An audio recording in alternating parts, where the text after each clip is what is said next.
Hello, hello. Hello, hello. Can you hear me, sir? Hello, hello, hello. Can you hear me?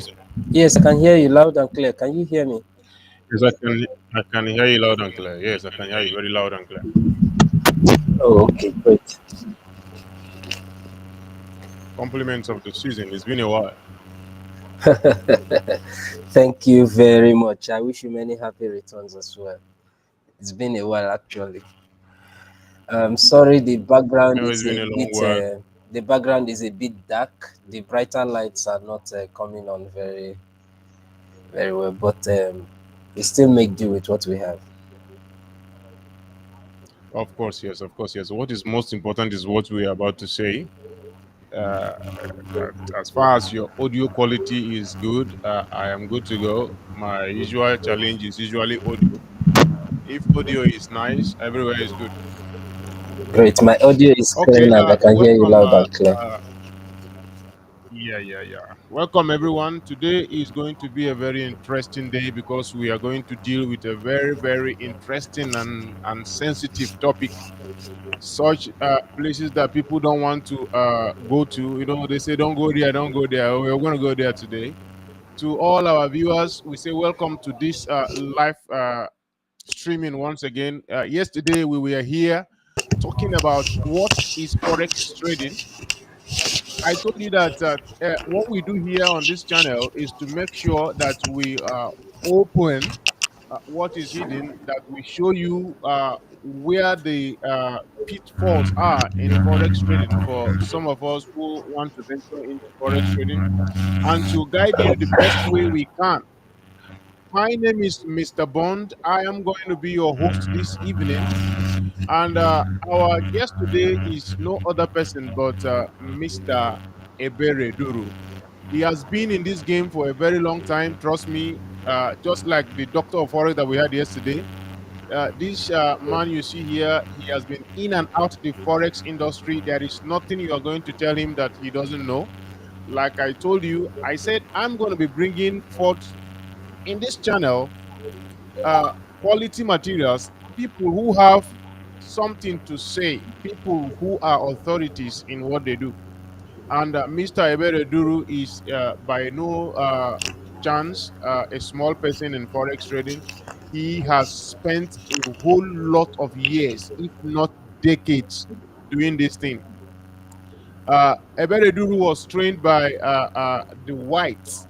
He actually went to a university and he studied forex trading.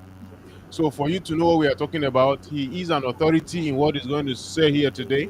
So we welcome you to this live broadcast. Our mission here is to try as much as we can to give people the correct information that they need going into forex trading, because the data before me is showing me that a lot of Nigerians are hopping into forex trading, and there is a lot of ignorance out there. People don't know what to expect, they don't know what to do. Some of them enter blindly and they get scammed by so many persons. Yesterday we were talking about what actually is forex trading before somebody thinks it's another thing and enters and find out that it's another thing. So yesterday we were able to demystify what forex trading is and what it is not. And today we want to, just like the speaker yesterday said, he said that you cannot trade forex, the CFD, without a broker. And we all know that so many people are complaining about brokers in Nigeria, how they operate and what they do.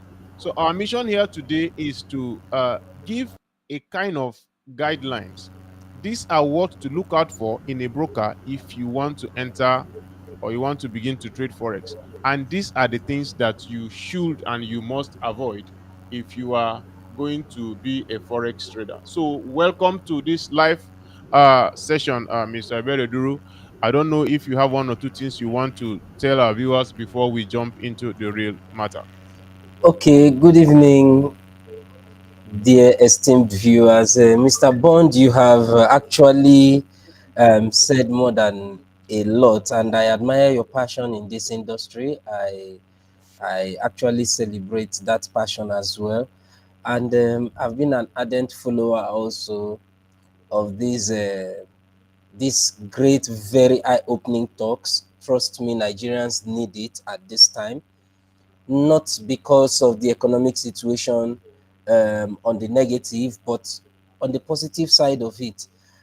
People are complaining that the economy is shrinking, the naira is falling, and all that. But when you earn in foreign currencies, you understand that there is actually a positive to everything that is happening.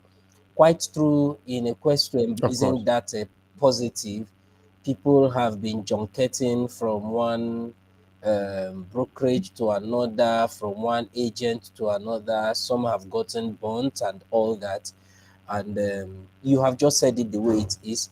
Our job here today is to try as much as possible also, without indicting any particular individual or corporation, but to set certain records straight so that Nigerians as well can be properly guided when they are doing their business or dealings in the global financial markets. And just like you said, a lot of people jump into this because they just want to get rich quickly, today, today. Some people want to solve all their problems, all their life challenges with just one click, to either Wow. place just one order, buy or sell. They are already thinking of how to solve all their family problems, forgetting that this is not a dash, this is not a sprint, it's a marathon, it's a lifetime adventure. Um, we've been here for so long. We've been through the thick, we've been through the thin, we've been through the hot, we've been through the cold, and we've understood that Sure. one of the easiest ways to stay relevant in this industry is just being consistent with what you do and do them responsibly. I say it again, do them responsibly. Just like our local parlance will say, Yeah. cut your coat according to the size of your materials. Do not Of have course. little investments in the sector and you want to build castles in the air with that little investment. No, you grow gradually over time. So we welcome again all our listeners, and it is my hope and belief that at the end of today's discussion, we should be able to go home with some very, very good key points at least. Thank you again. Thank you very much, Mr. Ebereduru, and thank you for showing up. It wasn't easy to catch you, even though the notice was very short. We apologize for that. We will do better next time. For the fact that you decided to grace this live session with your presence, even though the notice was short, I do really appreciate that, and we will do better next time. So, sir, the speaker that was here yesterday, he made a bold statement that if you are planning to become a forex trader, that you cannot achieve that aim without passing through a broker. How true is that? He is 100% correct, and I'm going to buttress his answer with a simple analogy. In Nigeria today, we practice what we call, in the forex exchange market in Nigeria, what I mean by that is when you want to use the naira to buy other currencies, right? By Yes. government law, I mean by even the laws of the federation, there is only one body that is authorized to trade FX in the country, and that is the Central Bank of Nigeria, right? Now, the Central Bank of Nigeria is the Mm-hmm. only agency or organ of government that can trade any type of currency around the world at all with the naira. It is the CBN. However, individuals cannot go to the central bank to transact, to take their naira to the central bank, for instance, and say, give me euro, I want to travel. Take their naira to central bank and say, give me dollar, I want to travel. Or take their naira to central bank and say, give me Norwegian krone, I want to travel, and all that. No. So what the central bank has now done is to license certain tiers of agents. I call them agents this time around, but they are actually brokers. One of the tiers of agents or brokers we can mention are the commercial banks. Now, this is where you Okay. go to process your BTA, your PTA, that is your business travel allowance or personal travel allowance. You submit your travel credentials and every other documentation necessary, and then you can file for a particular amount of FX, right, with that particular bank. Yeah. Those are the brokers. Now you are bidding to the CBN through that broker. The CBN is the liquidity provider. By liquidity provider, I mean the CBN is actually the organ of government that is providing you that dollar that you want to travel with. But they are doing that through the commercial banks that you have applied to. That is one tier of brokers. Now, the CBN also recognizes the fact Okay. that this particular tier, this particular group of agents may be overwhelmed. They now have another set of individuals with good liquidity as well that can play safely in this industry. And these people are also regulated by the CBN to the extent that there's an amount, a safety deposit they will have with the CBN. There is also an amount allocated to them every week or every month, as the case may be, that they can trade with. Now, you go to these people, you want to buy that quick FX that you need, right? The CBN gives them, they bid to the CBN. The CBN gives to them probably $50,000 to sell to you. Who needs that little cash you want to have in your pocket to transact your business when you travel out of the country? These are called the Bureau de Change operators. They are another set of Mm. agents to the CBN, or what you call brokers as well. They buy at a particular rate from the CBN and they sell at a particular rate to you, right? This is Okay. just how it is. You cannot walk into the CBN to say, I want to buy $1,000, please give me $1,000 as an individual. No. But you can transact with the CBN through their brokers. The same thing applies in the global financial market. You cannot just take your $100 or $200 or $1,000 or $5,000 you want to play in the global financial market. You also need these brokers who will now provide you the platform or the springboard to actually have access to the markets. Just like I have given the narrative in the Nigerian, with the Nigerian example, it is the same thing that plays out globally. So yesterday's speaker was very, very correct. You cannot, you need the broker. Every trader needs the broker to have access to the market. But then the broker also needs the traders to remain in business. Because what is the essence of having your platform? If people are not patronizing your platform, you quickly go out of business. That's the truth. Um, just Of like we course. also say that CBN gives the Bureau de Change operators probably, let's just say, for example, $100,000 every week to sell.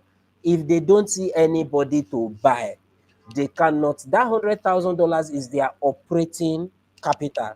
So they need to sell to be able to make a margin on every dollar they sell.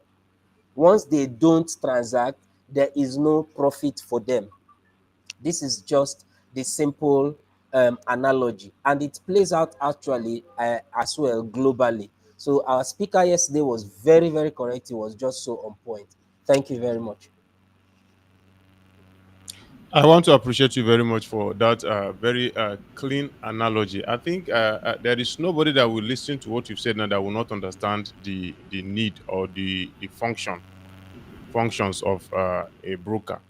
That goes well to say for all our listeners who wants to become forex traders, know that in your quest to become a forex trader, you will definitely need the services of a broker, without Most which you definitely. cannot trade forex. Most definitely. Which leads us to the next question.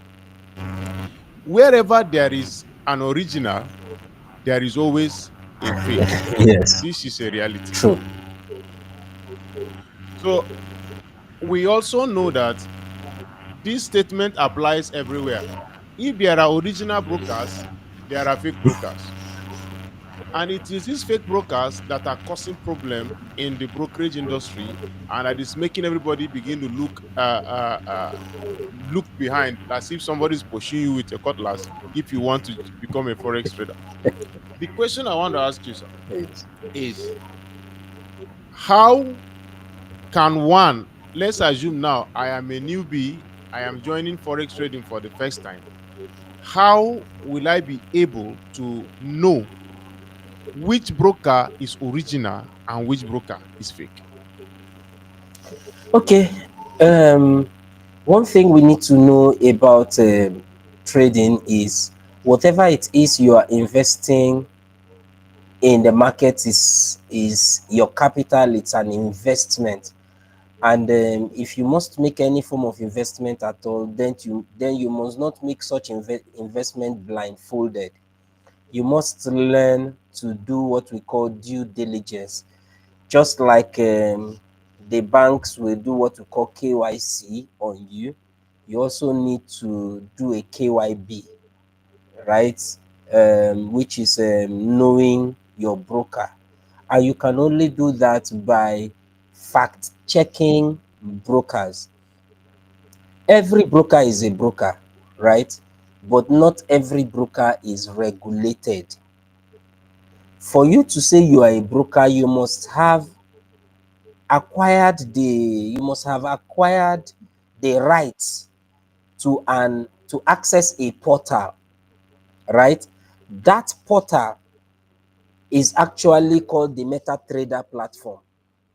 And the MetaTrader platform is actually a proprietary property of a company called the MetaQuotes. MetaQuotes own every trading platform, MetaTrader 4, MetaTrader 5, MetaTrader this or that, whatever it is. Wherever you can go to that is called a MetaTrader, whatever that every broker has, right? That you can click buy and sell on, actually emanates from that company, MetaQuotes, right? So they Okay. give brokers licenses to operate. And before these licenses are given to brokers, certain conditions are met, certain investment conditions are met. However, a lot of brokers are actually subjected to certain more, what do we call it, checks by going to certain regions to apply, right, to operate in that region. And if they are operating in that region, then there is, in some cases, in certain countries, regulatory bodies that checkmates the activities of these brokers. We have these regulators, we call them regulators, right? You have them in the US, you have them in the UK, you have them in the Eurozone, you have even in Africa here, we have regulators in South Africa. The Financial Sector Services Conduct Authority, I think that's their name, in South Africa, FSCA, right? But unfortunately, in Nigeria here, we've been pushing for the Securities and Exchange Commission, that is to actually go into the business of regulating forex brokers. This is still on the offing. Um, I wouldn't know how far they've gone, but I know currently there is no regulator, no forex regulator in Nigeria. So Nigeria is still an open market for brokers. That is why you see all kinds of brokers entering into the country, right? The normal thing is when you want to do business in in a particular region, you go to the regulatory body that regulates the business. For instance, communications in Nigeria is regulated by the Nigerian Broadcasting Commission, right? NBC. Electricity Yes. is regulated by the National Electricity Regulatory Commission, and all that. NCC regulates telecoms and the rest. So, but Forex does not have a regulator, and the body that should actually oversee this is the Securities and Exchange Commission.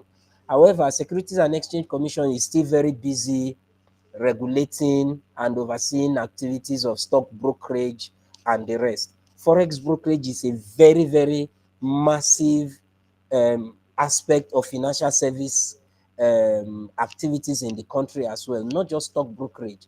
and the bonds and all the likes and the listings and everything, they should also come and look at what certain brokers are doing in the country. This will go a long way in actually filtering out those who have gone to acquire the license to from MetaQuote to operate, and then they are doing certain hanky panky with Nigerians. But if you want to at least trade with any broker, try and find out who is regulating them. At least, are they regulated internationally? Are they regulated by the FCA, that's the Financial Conduct Authority of the UK? Are they regulated in South Africa? Are they regulated in the US? Are they regulated in the Eurozone? They must have one certain regulation or the other. You can go to certain websites and find out if these brokers are regulated. They will tell you, you will see it there regulated by so and so, or you see it there not regulated. Once you see not regulated, then be careful doing business with them. Wow. So it's all out in the open. But I want to ask you a follow-up question. Yes, sir. Yeah, MetaQuote, the owners of MetaTrader 4, 5, whatever, like you rightly said, you said that before they can allow you to use their platform, you must pass through some certain tests, maybe a KYC. There must be some things on ground to prove that you are actually genuine for you to be able to use that platform. That is the Yes. MT4 or MT5. MT5, Now, yes.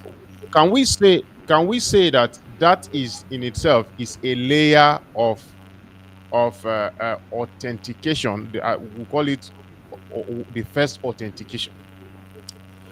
Now, when they acquire that authentication from MetaQuote, now individual countries now subject them to, excuse me, to a second authentication. This is now two-factor authentication. Yes, 2F, yes.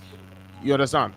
So two-factor authentication, authenticated by MetaQuote, authenticated by the country that they are actually operating in.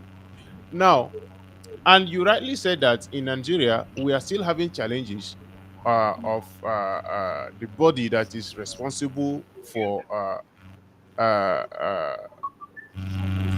checking the activities of these brokers, coming forth with a regulatory framework that will regulate these bodies. So, since we have that challenge, what will you suggest that a forex trader does?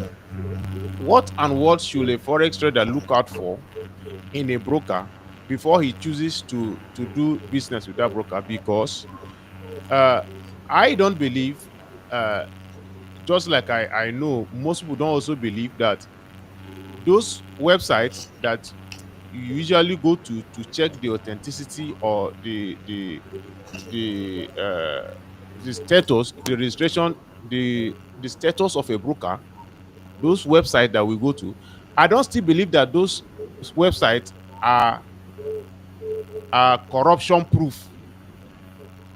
I don't believe that they cannot be collecting something from behind to declare that this one is good to go or this other one is not. Oh, there's another discussion we are going to have for another day. I'm still going to open that discussion because in the course of my investigation, I have reasons to say that some of these websites that stands as monitors that direct people to tell you this one is fake, this one is not fake, this one is regulated, this one is not regulated, that even them too, they need regulation. Um, the truth is, you are, as funny as it sounds, you are actually very correct.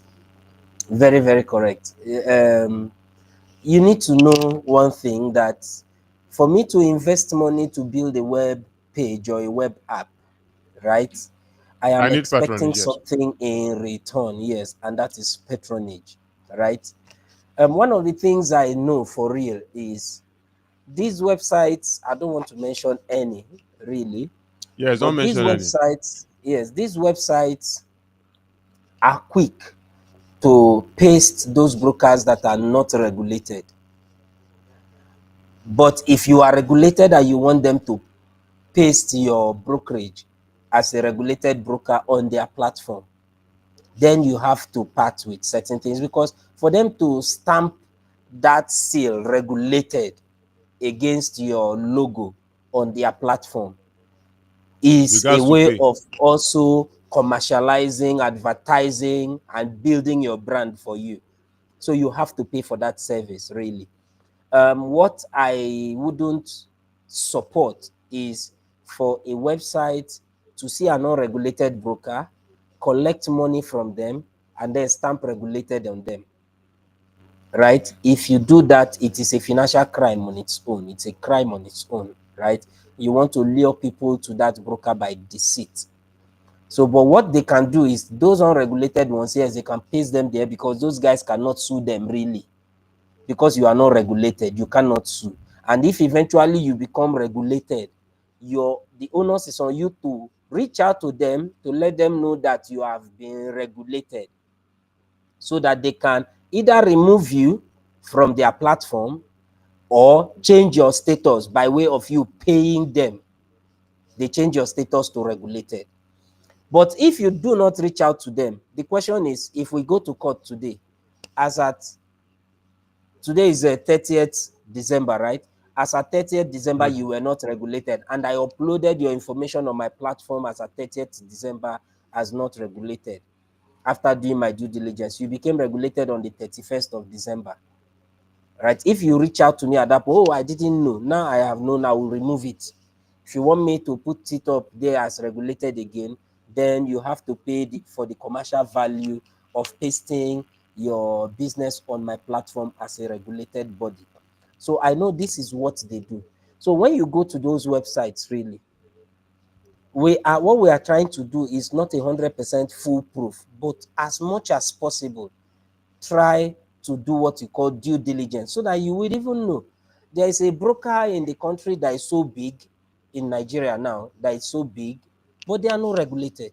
When I mean they are so big is they put up adverts everywhere, they have a lot of patronage, yes, and all that. But technically speaking, they are not regulated. But I will not mention the broker because we also do not want issues with litigations and all that. What we are Of course, of course. advising and appealing to traders is, please, for as much as you can, do your due diligence. Visit one or two websites online. Don't just visit one, visit two. If you want to do business with broker A, visit website A and website B. Find out, one, if they are regulated. Find out, two, what is the consumer perception of this broker. You see the rating of the broker on these websites. Find out, are they customer friendly? Do they are their services very okay? You see those things there. Although if you want to go by really investigating all the brokers, right, you may end up not trading forex at all. But just try as much as possible, see the ones that you can call in quotes the lesser evil, and trade with them, because every trader out there has one ugly experience or the other about brokers. Really, brokers cannot give you all. That is the truth. They can try as much as they can to serve a broad range of clients, knowing fully well that individual clients with their peculiar needs may not actually be met 100%. But the truth is, once you can be satisfactory with what they do, then you are good to go. So that is it. Make sure you find out if they are regulated. Then find out again what is the perception of other traders about them. This particular second point may not be so important, because once I go to patronize a broker and I lose money, for instance, the next thing I may want to do is blame the broker. I may not want to take the blame or the responsibility for either my actions or inactions, for either my recklessness and all that, or my greed in the market. I want to blame the broker, and then I go online and then I want to start typing all manner of things about the broker. So the most important of the two I have mentioned is find out if they are regulated and in what region they are regulated. There are certain regions where brokers are regulated because those regions just want you to come and bring your investment to them for economic purposes, not for strict supervision, because they know if you come to their region to do business, you are you are bringing in resources to their GDP. So they are quick to give you those regulatory license. We have some of these regions. I don't want to also mention these regions. If you make your findings very well, you will get to know about these regions. But what I will advise is, if you must pick a broker, look out for the ones that are regulated either in the US by the I've forgotten the name of the regulator in the US. In the US, there are two regulators there. In the UK, by the FCA, that's Financial Conduct Authority. Find out if they are regulated in the Eurozone. Find out if they are regulated by any of these two African countries, Kenya or South Africa. South Africa by FCSA, right? If they are, or then find out if they are regulated in Cyprus, especially by CISEC, that is the Cyprus Securities and Exchange Commission. So these regulators I have mentioned, they are very key regulators around the world that do not play or do not mess with investors' security, safety of investors' funds.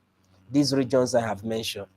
So thank you again. That is just what I want to say about regulation and brokers. All right. Thank you very much, Mr. Duru. That is very, very insightful. Very, very insightful. For the records, he said that first and foremost, make sure that you look out for the brokers that are seemingly regulated. Most especially for some of us who are in Africa, look out for those of them that are regulated in South Africa and, if possible, Kenya. But now that we know that, let's come back to Nigeria, that we know that we cannot 100% trust the website to do justice to what we cannot 100% trust this website that are police that are supposed to police these brokers, and we cannot also say that the body that is responsible for regulating the brokers are adequately overseeing the functions of the brokers. I want to assume that, as a Nigerian, I want to assume myself as alone. You understand? As an orphan, left alone to protect myself by myself. So, assuming I'm a broker, I'm a trader that truly want to protect myself by myself. What are the things I should look out for in a broker? What as in pinpoint that I should look out for in a broker that will suggest to me without anybody at all, without relying on any corporate body to tell me that this person, this broker is regulated or this broker is not regulated. How can I use my instinct as a human being and my sense as a Nigerian to look at a broker, knowing that I am on my own on this journey, to pick out points? What are some points that I can look out for in a broker that will give me some guarantee of blessed assurance that I can do business with this broker, and to a reasonable extent, everything is going to be okay? Okay, sorry about that slight movement here and there. I just had to change my source of power. Yes, yes. Okay, like I said earlier, no broker has it all, right? No broker has it all. What I would suggest you do is sit down, find out which broker do people, or which broker or brokers do people talk about more, all right? That's number one. Number two, find out how long these brokers have been in business. Okay. They How say long wisdom most is times Yes, they've been in business. A broker that has been in business for a very long time has seen the ups and downs of the industry. They have weathered a lot of storms and they have remained, right? Yeah. As much as I wouldn't want to demarket upcoming or new, seemingly new brokers, because those new brokers may have so many fantastic products and services to offer to you. It's also important to find out how long. Remember in 1994, during the Africa Cup of Nations and the World Cup, First Bank was advertising during the World Cup, and they were advertising 100 years of existence and doing business in Nigeria. Yeah. That was in 1994. Immediately, First Bank did that. Union Bank also came up with their own advert running concurrently, and they were advertising 75 years of doing business in Nigeria. What they are trying to sell to your subconscious is the fact that if they have been in business for this long, it means that they are so deep rooted that they cannot go down. It means that they are so deep rooted that your finances, your funds, your investments are so safe with them. You can invest with them and go to bed with your two eyes Closed. closed. That is just what they are trying to sell to your subconscious. So it's the same thing I'm trying to pass across to us today. Before you pick that broker, also find out how long have they been in business. You cannot just wake up today, you go to a company to apply for a job and they make you the MD. No, you must have had certain years of experience in that industry, such that the members of the board of directors know if we hand over this company to you, right, you can help us navigate through the difficult times. Because whether you like it or not, life and business is like a sine wave, it goes both up and down.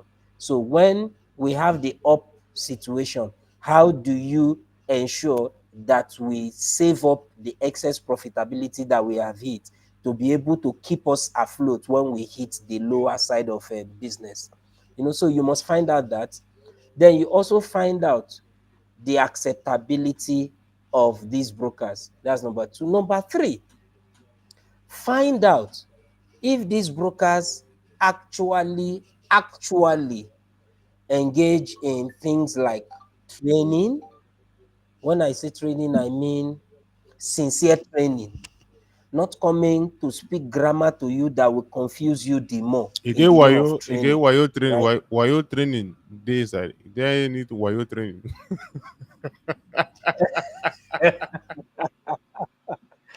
Okay, for instance, the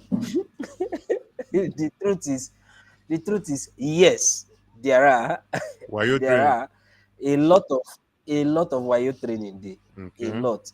So you also have to find out, when you go to a broker's place and you sit down, find out who is their educator.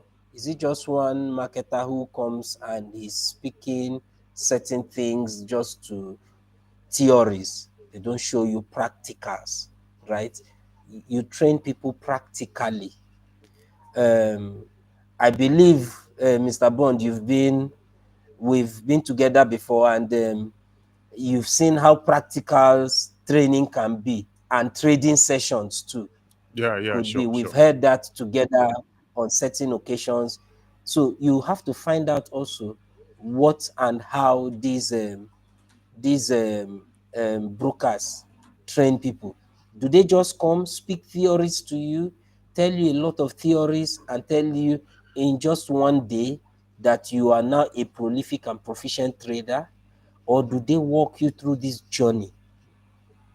You also need to find out if they are willing to walk you through this journey. So once they are willing to walk you through this journey, then you don't have a problem at all doing business with them. Their customer service is also another thing. Do not do business with a broker that will subject you each time you want customer support, and they subject you to an answering machine only. Okay. because an answering machine does not is it's a way of just keeping you at bay. That's the way I see it really. It's a way of keeping you at bay. Is an answering machine, you want probably you posted a trade or you placed a withdrawal, it has not hit your account for some days, is delaying. You want to you want to ask what the issue is, and an answering machine is giving you an automated response. You want to actually speak with somebody, and you don't have access to speaking with anybody at all, right? Don't do business with that broker, because when there are complications, it means you don't have anywhere to run to. You are only restricted to sending emails. Whether they respond to you or not becomes an issue. Is an issue, is a discussion for another day. Be careful of such brokers.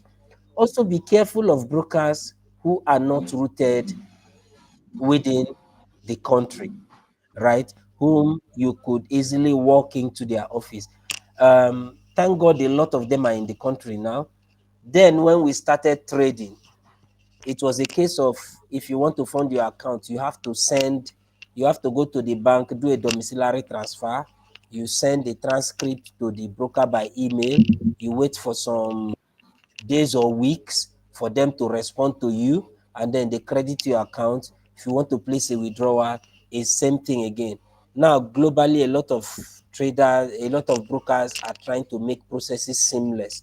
But you now have brokers who are deeply rooted within your economy, and they are trading or they are servicing you even within with your local currency. These are very, very good signs as well.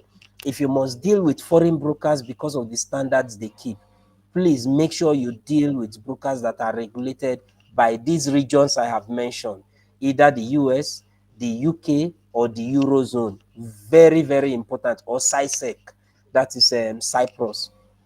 It is very, very important, so that to an extent as well, you feel some level of protection whenever there is a dispute. Okay. I will need to ask you a very important question now, sir. Uh, the question is, what common mistakes, what common mistakes do traders make in selecting or in choosing a broker to use in the course of their forex trading journey? What are the common mistakes that they make? Number one is, which is the most common, is too much of analysis on a broker,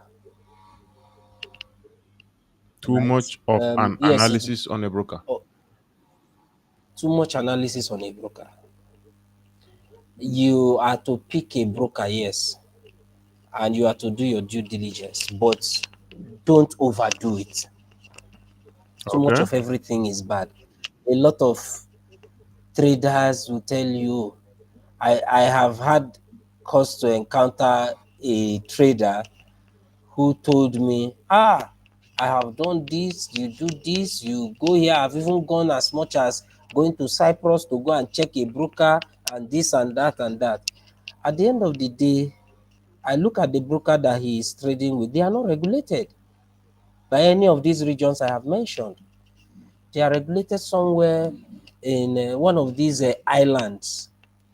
You know, some brokers just go to get regulation from these islands. Like I told you, some of these some of these economies, they give you these licenses to operate in their region, right, for economic benefits, for the purpose of growing their GDP, really, because they want to attract more business to their economies. They are very little, a lot of them are islands.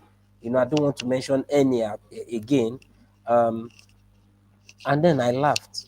You know, some persons just believe they know more than the broker.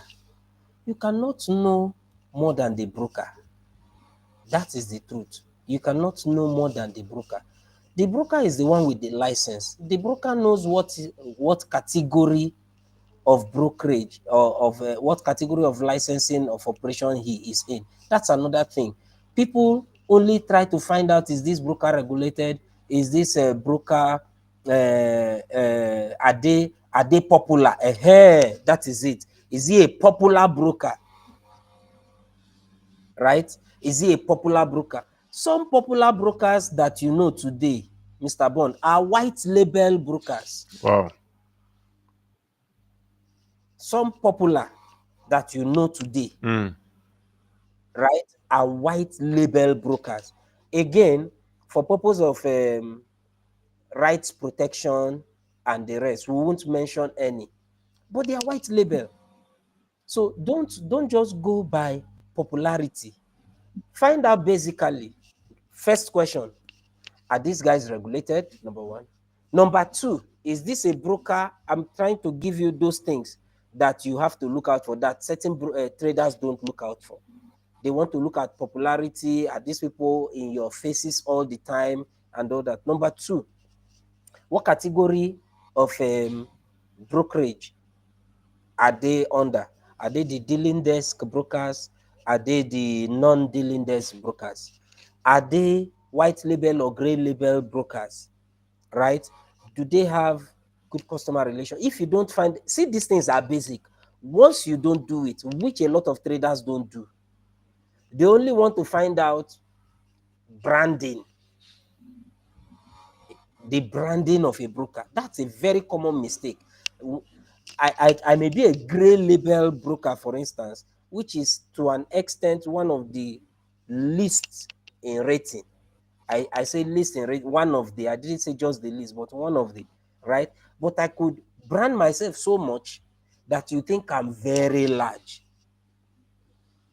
And you see so many people tell you, if not this broker, I cannot do business with any other one. No, it's a common mistake. That's number one. Number two, don't run to a broker because you feel they will give you zero spread. There is nothing that does not cost. There's what we call cost of doing business, Okay. right? When you ignore that fact, cost of doing business, I say, oh, they give me zero spread and there's no commission and there's no this. I can just trade on their platform for free. My dear brother, there is something in life that balances nature, and that is for every give, there is a take. That's true. For every bus, So for every bus, there is a boost. there is a boost. Thank you. For every action, there is a reaction. So don't think they are giving you all that for free. There is also something somewhere that they are taking from From you. you. This is another, yes. So you see a lot of traders, they are just so spread conscious and spread sensitive that they forget the nitty gritty or the underlying nitty gritty of some of these rules of doing business. Another mistake that a lot of people don't that a lot of people make before embracing a broker is they don't read the terms and conditions. That one is a universal problem.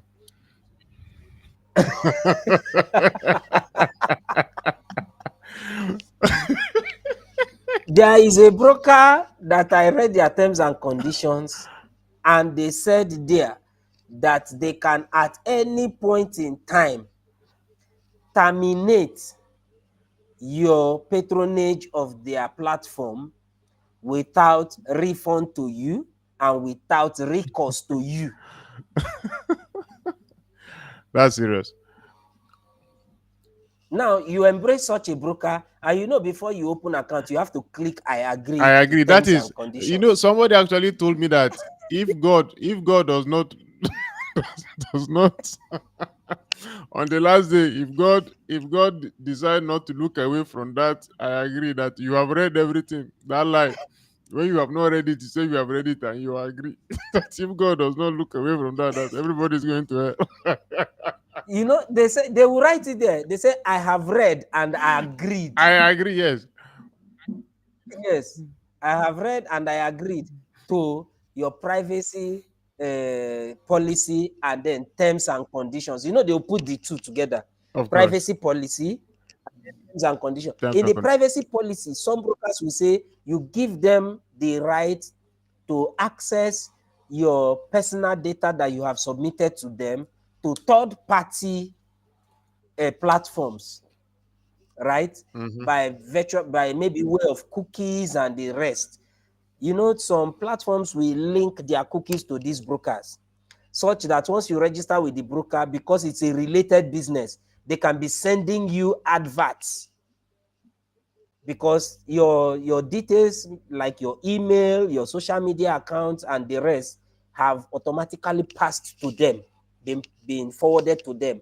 So they can now send you, maybe this is a broker, and then these ones are maybe a P2P, a company that you want to buy dollar, you want to do this, they share your information with them. If eventually you find out that it is this broker that has done that, you cannot sue the broker, because it is clearly stated there in their privacy policy. That's number one. Number two, in their terms and conditions, if they have said that at any point in time they can close shop and pack and leave your country, and they will not make any refunds to you, or at any point in time they can shut down your account without recourse to you. You know, they used to write that thing very well, Of course. that they can shut down your account without recourse to you, and that you do not have right to sue them within your jurisdiction. Some of these terms are in those, some of these clauses are in those terms and conditions. A lot of traders don't go through them. Some brokers don't have these terms and conditions. What these traders just want to find out is, what is the spread? What is your spread? Once the reason why you want to embrace a broker is what is your spread, you are making a fundamental mistake. Wow. Yes, spread reduction in spread is good, but what is your volume? You, the trader, what is your volume that you want to trade with before you will be asking for a reduction in spread? So, if that is your primary question in your mind, what is your spread? It is a fundamental error. It's a mistake of the highest order. Mm. So, you must find out some underlying things about these brokers. Then, like we said, always inquire, are they a deal index broker? Are they a market making broker? Or they are non deal index broker? You I see, don't know if this is the platform to discuss those, this dealing these desk and not dealing classifications, desk, dealing desk. this big grammar dealing desk and not dealing desk, we still need to dive into it, because if we are trying to educate somebody like a newbie that want to begin now might not understand what is a dealing desk broker and a white paper. You call some brokers white paper. Will I hear you say white paper brokers or gray paper? White label, white label brokers, gray label brokers, dealing desk brokers, not dealing desk brokers, and the rest. Okay, Yes, so I think we will have to find another day to sit down and analyze these dealing desk brokers and what have you. For today, let us stick to this the questions we have here, the at least the basics that yes, somebody can look at and go yes. and make a choice of a broker. Uh, there are some red flags that somebody needs to see, like they say if you want to marry, there are some things you see in a woman and you call it a red flag and you run away, and as it is for the women, that's how it's also available in the men. If you see red flags, Yes. you run for your dear life. So what are the red flags apart from this uh uh what do you call it, these regulations that we've talked about? Apart from regulations, what are other red flags that one can see in a broker and decide to run away? There are two fundamental ones I can state Okay. here. Maybe if there is a third, I will mention. Okay. Okay, there is a third as well, which we have mentioned earlier, but that is on the customer relationship side. Mm. Now, two fundamental ones on the technical side, right? Um, One fundamental on the technical, another on the customer relationship side. The fundamental one on the technical side is speed of processing transactions. Speed of If processing you have, transactions. yes, and when I mean transactions, I mean when you want to transact with certain instruments on the broker's platform. We call it technically instruments. A lot of traders call it currency pairs. Okay. So when you hear me mention instruments, I'm talking about currency pairs. Why we don't say currency pairs is something like um,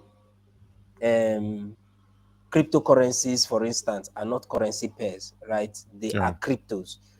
Something like stocks are not currency pairs, right? Something like other markets.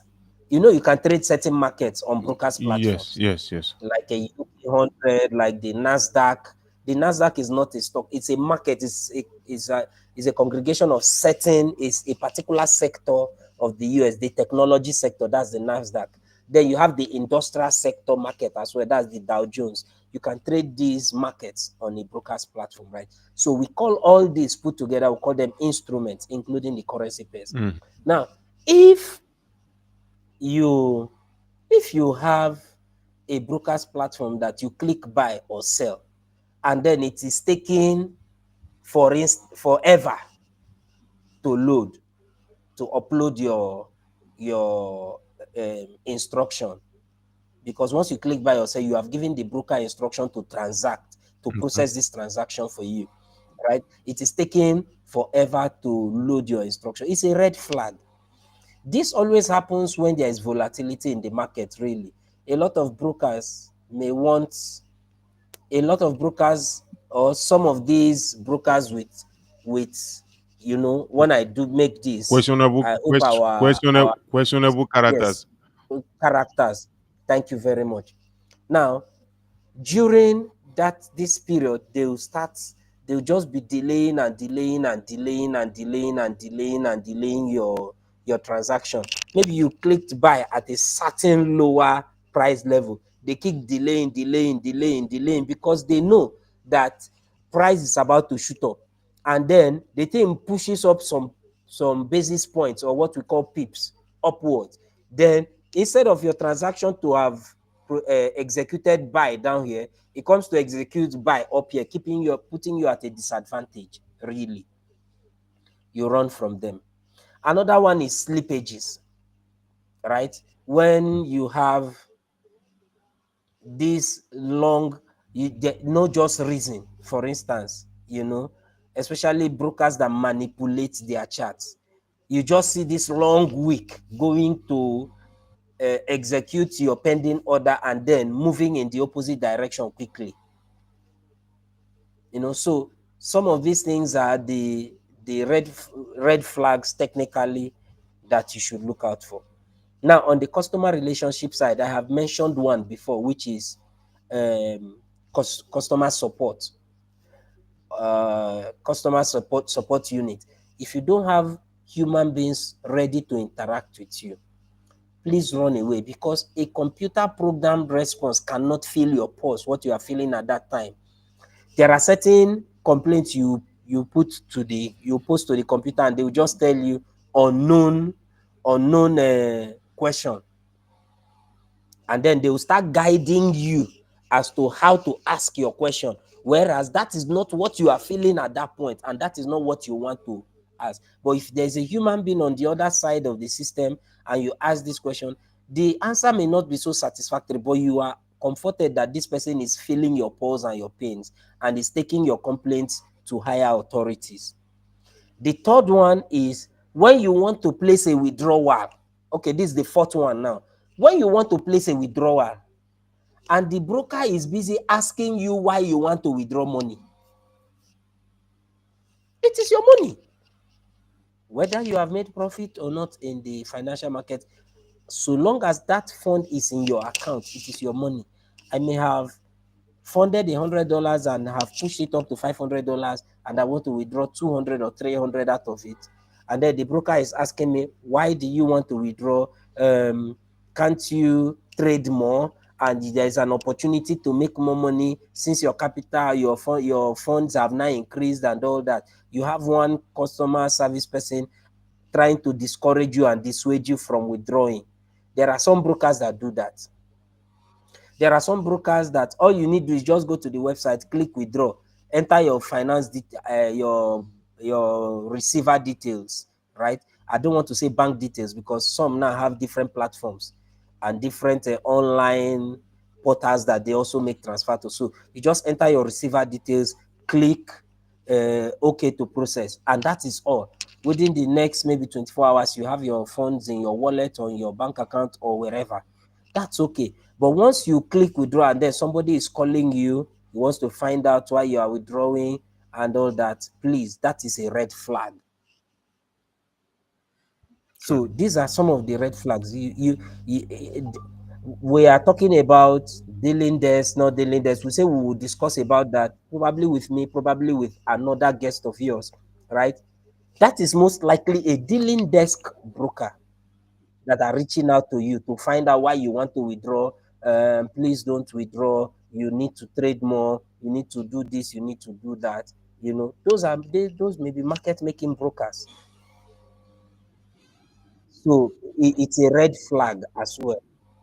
If a broker is a dealing desk broker, that's a market maker making broker, it's also another red flag for you, right? This is not the platform to explain because it's a whole lot we Yes. have to discuss. But in some, a dealing desk broker is that broker who, if you place buy, they are trading opposite you. In other words, your fund is with them, is not in the market. Your fund, if you lose, your money is with them. That is just it. They have your money with them. But you are thinking that you are trading into the market, right? They are not straight through processing broker or ECM brokers. So these are certain red flags I hope that our listeners should have benefited from. Look out for some of these things I have mentioned. If you find any of them, they are red flags. Please run with your money. Thank you very much, Mr. Bereduru. That is very, very deep and very educating. I want to believe that if any, all of our subscribers who have been following this discussion, by now you should know when to run. You understand, and when to stay. Uh, uh, uh, Yes. where is that country music? You say you gotta know when to hold up. Oh, and so that's Kenny Yeah. Rogers, Yes. the gambler. Yes, you That's can the be like title of that you song, the have to gambler. know when to run. I understand, and when to stay. All right, so I want to ask you a personal question now. In your journey as a forex trader, have you ever encountered any of those very disturbing or challenging situations with any broker? Have you ever been all these things you are mentioning? Is there any one of them that you encountered personally in your journey as a trader in Nigeria? Yes, in my early days as a trader, when we had just a few brokers within operating within, not within the country really, but we can access their facilities in the country here. We used to have such situations. Those brokers don't have their offices here in Nigeria, and once there is a dispute, your money is gone. It is gone. We had those challenges then. Thank God it's reduced now. Currently, there are still some brokers that they are quick to sell to you that they have zero spread. But if you want to withdraw your funds, then you start hearing lots of stories. We've had such challenging times. A few of them are no longer in the country because, of course, once you begin to ask such questions, it puts a lot of traders off, and then they start running away from you gradually. We've had these problems. Then we've also had a situation where um, you just be trading and all of a sudden your platform will just freeze.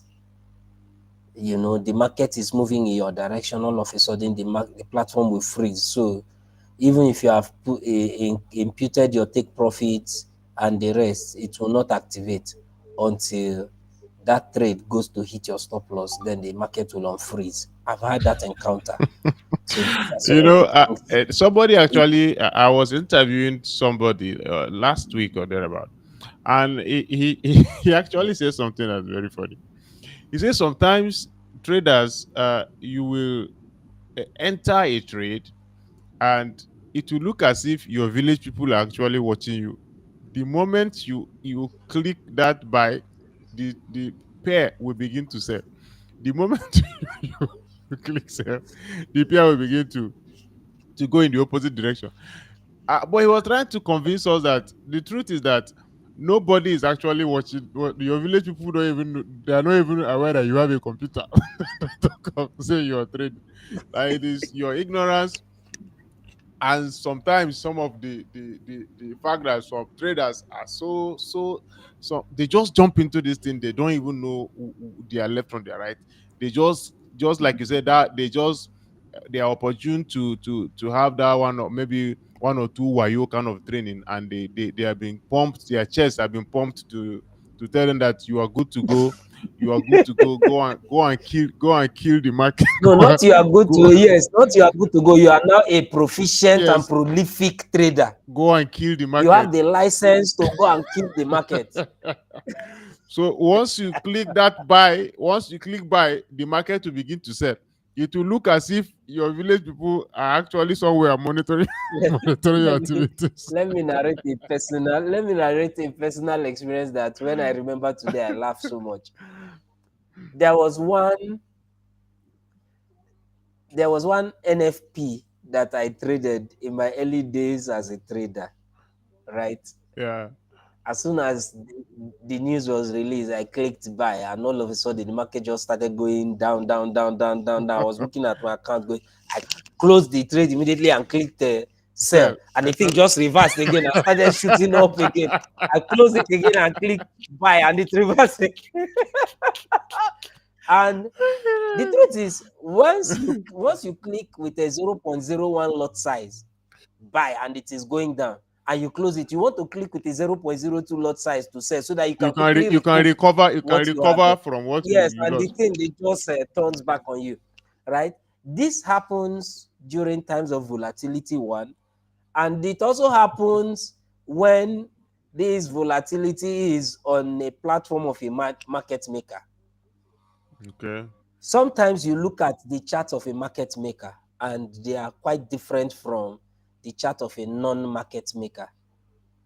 That is the truth. Most of these things are done, they know, your broker knows. You see, that thing you are doing as a trader, they know. They I see mean, you. the guys on the trading, yes, the guys on the trading desk of the brokers, the guys at the back end. You know, when you say broker, some people are just customer relations, the front desk people. They Yes. are the customer relations staff of the broker. Then there are David, people at the back end. the Those inner are the those inner are the the people inner with, carcass. yes, yes. Thank you very much. Those are the guys that are operating on the MetaTrader platform itself. They see you, they see your orders, they see those things. So As soon as you do, they place, they influence, they pump that market against you straight away, and then you close, and unfortunately for you, when you are closing is when the market has gone to hit or is near either a resistance zone or a support zone. So as soon as you close, you see the thing still, you open a new trade, right? You see it going in your favor, first and foremost. Greed will not allow you to close it quickly, and these guys, they know that you will not close it quickly. You want to recoup everything that you have lost, then you now want to make profit, so you will not close quickly. As soon as it's going in your direction, the first thing that comes to your mind is that it will go in your direction forever. mm, That is what plays in the minds of naive traders, that it will go in your direction forever. Suddenly you will see, and if it's now reversing against you, it will come so with the fast to speed, your it will entry come with the point, speed of light. giving you no room to close it out quickly. So it comes very quickly to your entry point, and then it starts to hover around your entry point. Then they will just be playing with your emotions. Then you say, okay, it will go back up, it will go back up. If I close now, that means I've closed that break even for this trade. My former funds that I lost before will not have been recouped. Let me leave it. Then the next thing you see a big drop against you, or a big spike against you, right? And then Mhm. they also do you in our own local balance again, then do you another strong thing. So these are some of the things that happen with some of our traders. And then the next thing, they start telling you the market is evil, the market is a devil, The market is this, the market is that. So just be careful when you want to trade in the forex market. I have a code. The forex market is a cold-blooded animal. And if you must trade the forex market, you must first of all train yourself to become cold-blooded without emotions or sentiments in the market. This is what I have come to build myself to over time. Wow. And it is helping a lot. If I lose a trade, probably I have done all my calculations and everything. Aha, that's another thing. People trade with volumes of their equity that they are not willing to lose. And that is the very first mistake they make. I have $100 and then I place a trade. And at the point where I place my stop loss, because of the volume I have entered with, in other words, the lot size I have entered with, maybe if that trade goes against me, it will wipe out $50 out of my $100. Mm. You see a lot of emotion being poured into that particular trade. You will most certainly 99.5% out of the time lose that trade. But if you have $100 in your trade and you have calculated your risk and you are risking only 1%, $1, it will not so much affect you like when you have it will not so much affect you like when you have risked $50. You know that you still have a lot of your equity to bounce back. So that is my final taking for our traders who are listening. I see a lot of comments coming in. Thank you guys for being here with us. So these are some of the things that you need to look out for. You need to watch out for yourself as well. Before the broker do you strong thing, guard yourself. Guide yourself. The broker can only manipulate the chart. They cannot manipulate the lot size you go into that trade with. I hear that one. I hear that one. So, on a final note, sir, can we recap and can we have a list of what to look out for in choosing a broker and what to watch out for if you want to avoid a broker, so that we can have it as a kind of template for anyone who is out there and is trying to decide whether it is broker A or broker B, so that the person can look at this list and say, okay, this is my checklist. If this broker has this, has this, then we can tick this, or we can call it a kind of a checkbox. Checkbox. Does he have this? You check. Does he have this? You check. Does he have this? These are the ones you look out for. Then we have the ones you look out for to avoid. You understand? Because they say, one of my friends told me that Facebook should not be showing us people we should follow. They should also be telling us people we should avoid. You know,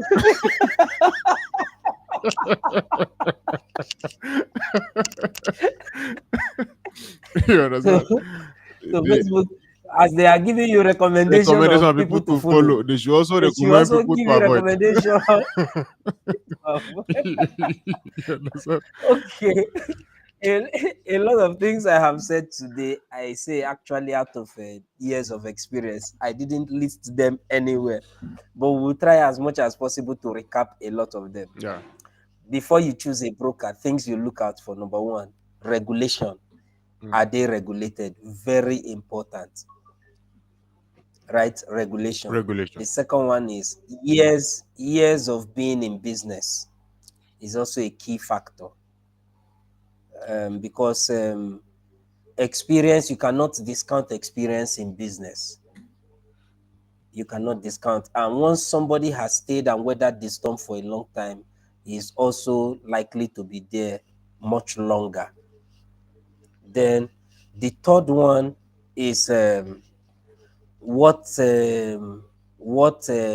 category of broker is this? Are they the deal index broker or are they the non-deal index broker? Right? Find out. Then number four, find out their the type of service, customer service delivery that they have. The fourth one is ease of access to your funds when you want to make withdrawals. Um, then you can see in everything I have been mentioning, I have not mentioned spread. These are non-issues, if you ask me. Not if you ask me. These are fundamentally non-issues at all, Non-issues. right? They are non-issues to me. Spread. Unfortunately, that is where a lot of traders focus their attention on. And these brokers understand this, so they give it to you what you want. But once you find out some of these things I have mentioned, you get to find out that you paying a little bit more to stay safe in the market will not kill you. Of course. Yes, will not kill you. So these are some of the ones you look out for: ease of access. Then why I say find out if they are dealing, I didn't even say find out the kind of label, whether they are actual brokers, whether they are a white label or gray label, because you may have some white label and gray label that have very wonderful platforms and then very wonderful customer service that you may not ever even know that they are certain labels, right? So that customer service relationship is important. Then things to look out for, things to see as a negative is: number one, if there is always this struggle or delay in processing your transaction, your orders, your trade orders, is very important. Okay. Please look out for that. Just like we say, Facebook should be telling us people not to follow now. Yes, I've said about people you should look at and follow. The ones you should now run away from. people to avoid. If they are not, yes, avoid. If they are not regulated, avoid them. If they are a dealing desk broker, avoid them. No broker will come and tell you that he's a dealing desk broker. In fact, all of them will tell you they operate a book. Na lie. So find out if they are dealing desk broker. The third one is if they always delay in executing your orders. Number four, if your if there's no ease and seamless access to your account. If there's no ease and seamless access to your account, right? Then the last one is if the broker is always um, giving you slippages and all that, you know, we will discuss slippage in another Another discussion. this thing discussion that will come with the tiers of broker and the rest of them. So these are the things. Then, if their customer service option is just a computer response alone to you, Mhm. avoid such broker. It means that if there is a very serious issue you need to talk to somebody, You cannot talk to there is anybody. nobody, yes, to talk to. So avoid such a broker. So these are some of the ones that we can say before you now begin to look at spread. For me, spread is in the list. Is the list on this order of priorities to look out for. Now you can now look at spread. Is it too expensive to do business? Because spread is actually the cost of you, the cost implication on you for transacting through the broker. Through the Now, broker. is it more expensive to transact with the broker through the broker, or is it less expensive to transact through the broker? So you can now look at that. That should be the list of everything that you are considering. Please. Unfortunately, traders consider that first before the other ones I have mentioned, which is an anomaly. I want to thank you very much, Mr. Ebere Duru. You have actually done justice to this topic today. I want to believe that all our viewers are armed now to go into the market and be able to separate the sheep from the goat and understand the wolves who are in sheep clothing, and to run away from such kind of brokers, and to also embrace and to know the kind of brokers they will put in their hard-earned money into their hands. So I want to thank you very much. It has been very wonderful hanging out with you. We are going to bring you back again, sir, because that white garment brokers you were talking about.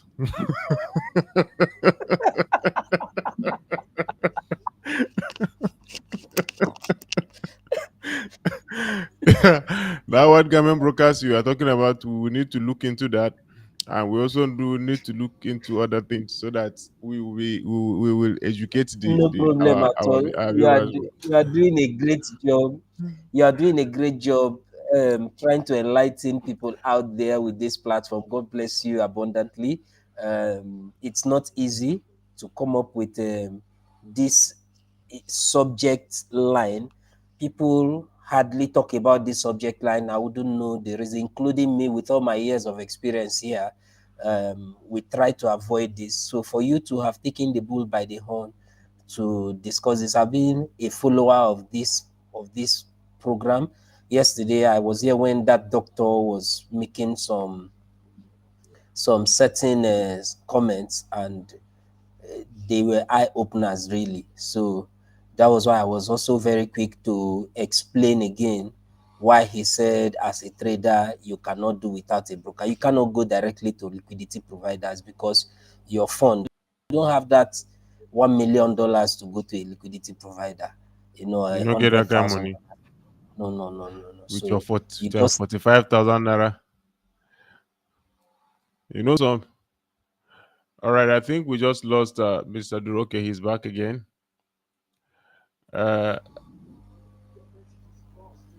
yeah. So I was just saying you yes, don't have Mr. much Ebere, liquidity. can you hear me? Yes, I can hear you, sir. I can hear you loud and clear. Can you hear me?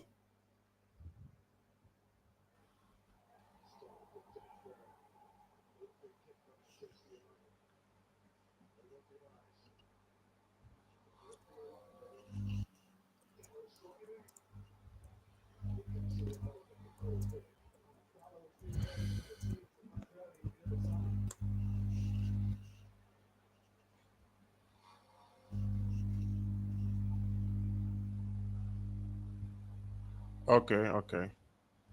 All right. All right. So you're back now. I was actually trying to say that sometimes some people, just like you said, some people will just come with their 45,000 naira, $1, and they want to buy Lamborghini the next week with their half-baked knowledge in forex trading. They will now enter, and once they lose that 45,000 naira, they will begin to shout, the broker is this, the broker is that. That is the more reason why you must not listen to, do your own personal search and carry out these background checks on your own. Don't go and be listening to somebody who lost money because of his recklessness and because he refused to sit down and learn, or because somebody told him that you have now learned forex trading, you can now go and kill the market. He now came in with a big chest, and the market being the market, swallowed everything, the big chest and everything up. And he now goes to the website and begin to say things about a broker that is not even aware that he lost 45,000 naira. You understand? So you don't listen to people. You do your own search on your own. And thank God that Mr. Eberedu have given us a kind of guideline that we can use to check out for these brokers that we can use. We all agree here, just like yesterday, that forex trading is a very viable means of making money, even though just like we know, wherever there is an original, there's always a fake. Our job here on this platform is to point you towards the right direction, so that at least you have something to look out to, or to look out for, and you have some directions and some markings to look out for when making decisions on where to go or where not to go. That is why we are here, and I thank Mr. Ebereduru for he being here with us, and may God bless you for your time. Thank you so much. I don't know if you have some parting words for us, so that we can wrap up this session. Okay. I don't know if you can hear me now. I can hear you loud and clear. Okay. I just want to wish everyone a productive 2025. I believe 2025 is the year for traders. But when I say it's the year for traders, just like you said earlier, it is not the year for you to invest 10,000 naira, which is less than $10, and you want to make millions out of it. No, it is a year for traders because there are going to be a lot of fundamental and economic policies and shifts and changes around the globe that will be moving the market. leaps and bounds, and traders who understand this are going to be benefiting a lot from it. 2025 is the year that the world's biggest economy, that is the United States, will have a change of guard in terms of a new president. 2025, that comes with its own market moves as well, because new policies will be introduced and all that Yeah. that will significantly affect and impact the market. So it is not so complex to understand. It is not so complex. Once Donald Trump makes a statement, you already know the direction the market is heading. So that's why it's Yeah. going to be a year for traders. It's so much. 2025 is a year that we are hoping that, just like he has promised also, we may be seeing, if not an end to the war in Ukraine, close to a deal between Russia and Ukraine to reduce the escalations in that region, and that will mean that more wheat will be, and the grains from Ukraine will have to go out into the world. That will mean that Russia may have to open up its gas pipelines again to the eurozone and all that, because a lot of agreements will be reached across the globe. That is the truth.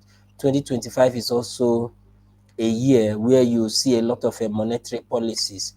These ones I have mentioned are on the fiscal side. We'll see a year that will have a lot of impact on the monetary policies across the world.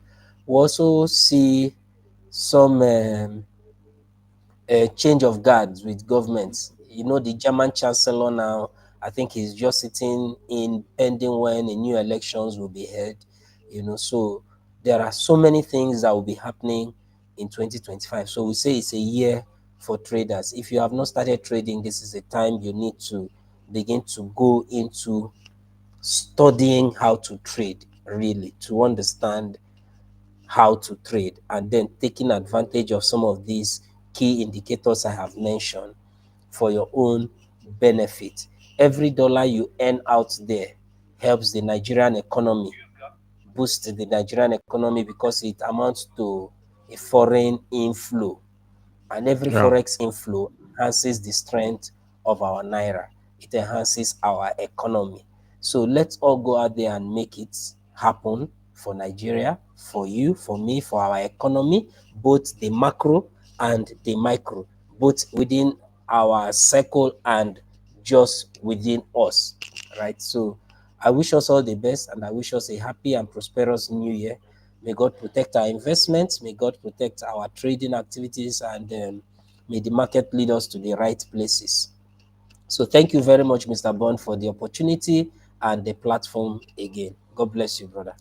Thank you very much, Mr. Bereduru. On this note, we bring this live session to a wrap. It's been FX Town Hall, the live session version of the podcast. This week again, we are going to release another podcast where we are going to have two guests seated, and we are going to be discussing once again forex trading. Thank you so much, our viewers. Keep liking, keep sharing, keep subscribing, and let this video reach those who will actually need it. From this end, it is a wrap, and thank you so very much, everyone. I will see you next time.